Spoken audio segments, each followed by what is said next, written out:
مسئلہ فلسطین پر امریکی صدر ڈونلڈ ٹرمپ نے جن نکات کا اعلان کیا وہ ہمارے نہیں۔ نائب وزیر اعظم اسحاق ڈار کی مجوزہ غزہ میں امن منصوبے پر بریفنگ، کہا یہ ڈرافٹ مینوان نہیں، اس میں تبدیلی کی گئی۔ موجودہ حالات میں معاہدہ قابل عمل حل نہیں، اقوام متحدہ غزہ میں امن قائم کرنے میں ناکام ہو چکا۔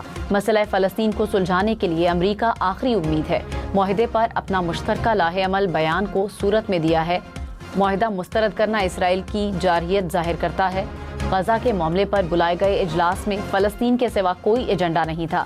اسرائیل سے کوئی رابطہ نہیں، اس کا نام بھی سننے کو تیار نہیں۔ مسئلہ فلسطین کا 2 ریاستی حل ہی پاکستان کی پالیسی ہے۔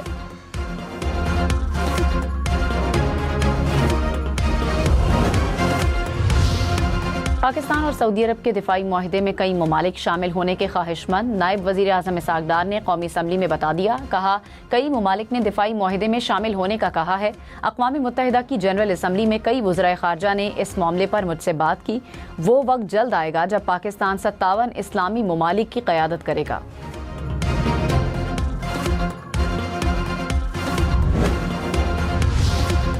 مریم نواز کے بیانات پر ناراض پیپلز پارٹی کا قومی اسمبلی کے اجلاس سے واک آؤٹ۔ نوید قمر نے کہا ہم نے ایک ٹیم بھیجی، مذاکرات بھی ہوئے، ہمیں کچھ یقین دہانیاں بھی کروائی گئی تھیں، گراؤنڈ پر ابھی تک وہی صورتحال ہے۔ نیشنل پریس کلب پر پولیس حملے کے خلاف صحافیوں کا بھی قومی اسمبلی اجلاس سے واک آؤٹ۔ پیپلز پارٹی کے اراکین اسحاق ڈار کی درخواست پر اسمبلی میں واپس آ گئے۔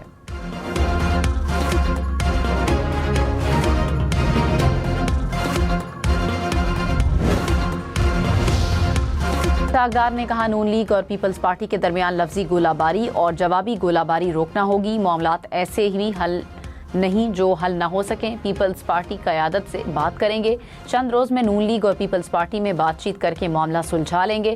تمام معاملات افہام و تفہیم سے حل ہو سکتے ہیں۔ مذاکرات ہی مسائل کے حل کا واحد راستہ ہے۔ ایک دوسرے پر الزام تراشی کسی کے لیے بھی فائدہ مند نہیں۔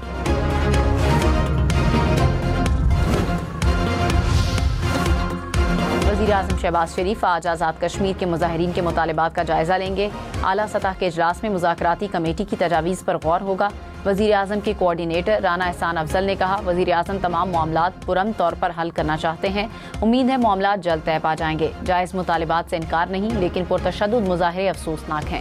بعض مطالبات پر آئین میں ترامیم کی ضرورت ہے جو آزاد کشمیر کی پارلیمنٹ ہی کر سکتی ہے۔ وفاق وہاں کی پارلیمنٹ کے معاملات میں مداخلت نہیں کر سکتا۔ ہم اتفاق رائے کے لیے کردار ادا کر سکتے ہیں جو کر رہے ہیں۔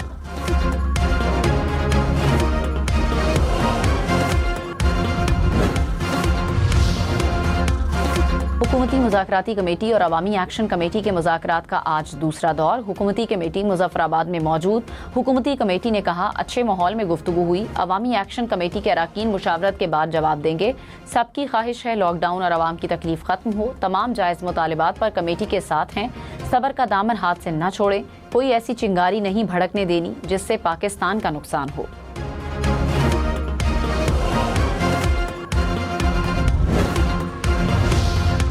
اور آزاد کشمیر کے نمائندوں کا حکومتی مذاکراتی کمیٹی کا خیر مقدم۔ عوامی ایکشن کمیٹی کو مثبت مذاکرات کرنے کی تلقین، کہا خطہ افراتفری کا متحمل نہیں ہو سکتا، غیر مشروط مذاکرات کی جانب بڑھیں۔ کافی مطالبات پورے ہو چکے، جو مطالبات رہتے ہیں انہیں آئینی طریقے سے حل ہونا چاہیے۔ بلوچستان کے ضلع شیرانی میں سیکیورٹی فورسز کی کارروائی، 7 بھارتی اسپانسرڈ دہشت گرد ہلاک۔ ISPR کے مطابق کارروائی انٹیلیجنس اطلاعات پر کی گئی۔ ہلاک دہشت گردوں کے قبضے سے اسلحہ اور گولہ بارود بھی برآمد۔ اور وزیر اعظم کی کوآرڈینیٹر رانا احسان افضل نے کہا وزیر اعظم آج آزاد کشمیر کے مظاہرین کے مطالبات کا جائزہ لیں گے۔ مذاکراتی کمیٹی کی تجاویز پر غور ہوگا۔ امید ہے جلد معاملات طے پا جائیں گے۔ وزیر اعظم شہباز شریف کا سعودی عرب، برطانیہ اور امریکہ کا دورہ مکمل، وطن واپس پہنچ گئے۔ اسپیکر ایاز صادق اور وزیر داخلہ محسن نقوی نے ایئرپورٹ پر استقبال کیا۔ وزیر اعظم کو کامیاب غیر ملکی دورے پر مبارکباد دی۔ پاکستان اور سعودی عرب کے درمیان تاریخی دفاعی معاہدہ ہوا۔ وزیر اعظم نے اقوام متحدہ کی جنرل اسمبلی سے خطاب کیا۔ امریکی صدر ڈونلڈ ٹرمپ سمیت عالمی رہنماؤں سے اہم ملاقاتیں بھی کیں۔ وزیر اعظم نے دورے کے دوران عالمی فورمز پر مظلوم فلسطینیوں کے لیے آواز بلند کی۔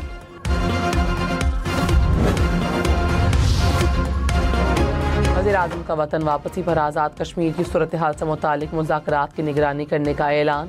حکومتی مذاکراتی کمیٹی گزشتہ روز سے آزاد کشمیر میں موجود۔ حکومتی ٹیم کے عوامی ایکشن کمیٹی سے مذاکرات۔ حکومتی کمیٹی نے کہا اچھے ماحول میں گفتگو ہوئی، عوامی ایکشن کمیٹی کے اراکین مشاورت کے بعد جواب دیں گے۔ سب کی خواہش ہے لاک ڈاؤن اور عوام کی تکلیف ختم ہو۔ تمام جائز مطالبات پر کمیٹی کے ساتھ ہیں۔ صبر کا دامن ہاتھ سے نہ چھوڑیں، کوئی ایسی چنگاری نہیں بھڑکنے دینی جس سے پاکستان کا نقصان ہو۔ آزاد کشمیر کے نمائندوں کا حکومتی مذاکراتی کمیٹی کا خیر مقدم۔ عوامی ایکشن کمیٹی کو مثبت مذاکرات کرنے کی تلقین۔ کہا خطہ افراتفری کا متحمل نہیں ہو سکتا، غیر مشروط مذاکرات کی جانب بڑھیں۔ کافی مطالبات پورے ہو چکے ہیں، جو مطالبات رہتے ہیں انہیں آئینی طریقے سے حل ہونا چاہیے۔ اسلام آباد میں بارش اور یالہ باری، راولپنڈی میں بھی تیز ہواؤں کے ساتھ بارش، کوٹ میں بھی بادل برس پڑے۔ مری اور لوئر دیر میں بارش سے موسم ٹھنڈا ہو گیا۔ محکمہ موسمیات کی مزید بارش کی پیش گوئی۔ دریائے جہلم، راوی، ستلج کے بالائی علاقوں میں بھی بارشوں کا امکان، پہاڑی علاقوں میں لینڈ سلائیڈنگ کا خدشہ۔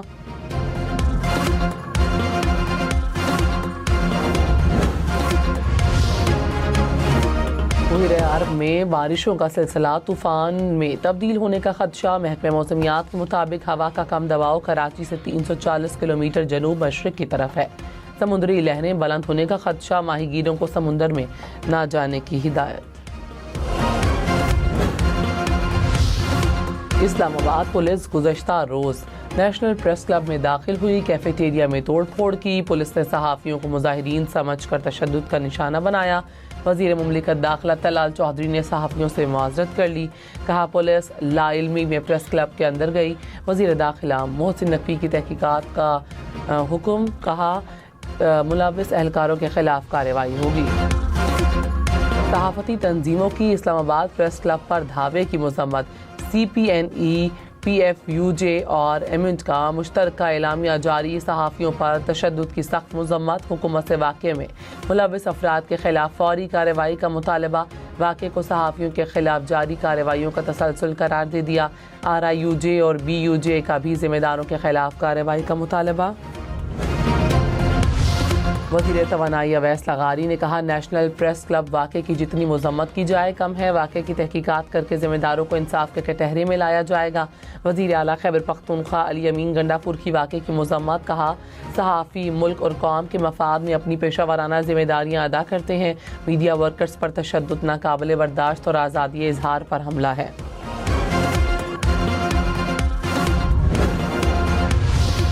میرے لیے پورا پنجاب برابر، اور اسی لیے میں نے کبھی تفریق نہیں کی، کبھی ڈسکرمنیشن نہیں کی۔ جو منصوبہ آتا ہے سب سے پہلے وہ پنجاب کے چھوٹے شہروں میں جاتا ہے، اس کے بعد بڑے شہروں میں آتا ہے۔ تو میرے یہ جو north Punjab, south Punjab, central Punjab کرتے ہیں نا، یہ آپ کے دوست نہیں ہیں۔ پنجاب کو انشاءاللہ تعالیٰ میں ایک مٹھی کی طرح جوڑ کے رکھنا چاہتی ہوں، اور پنجاب کے بسنے والے پنجاب کے اندر بسنے والے کسی شہری کو کبھی یہ احساس نہیں ہونے دوں گی کہ شاید ہم کسی سے کم کریں۔ وزیر اعلیٰ پنجاب مریم نواز نے کہا کوئی پنجاب کو نشانہ بنائے گا تو جواب دوں گی، کسی سے کبھی معافی نہیں مانگوں گی۔ اپنے صوبے کے لوگوں کی عزت نفس کی بات میں نہیں کروں گی تو اور کون کرے گا؟ کبھی اپنے عوام کو کشکول پکڑنے کا نہیں کہوں گی۔ شمالی اور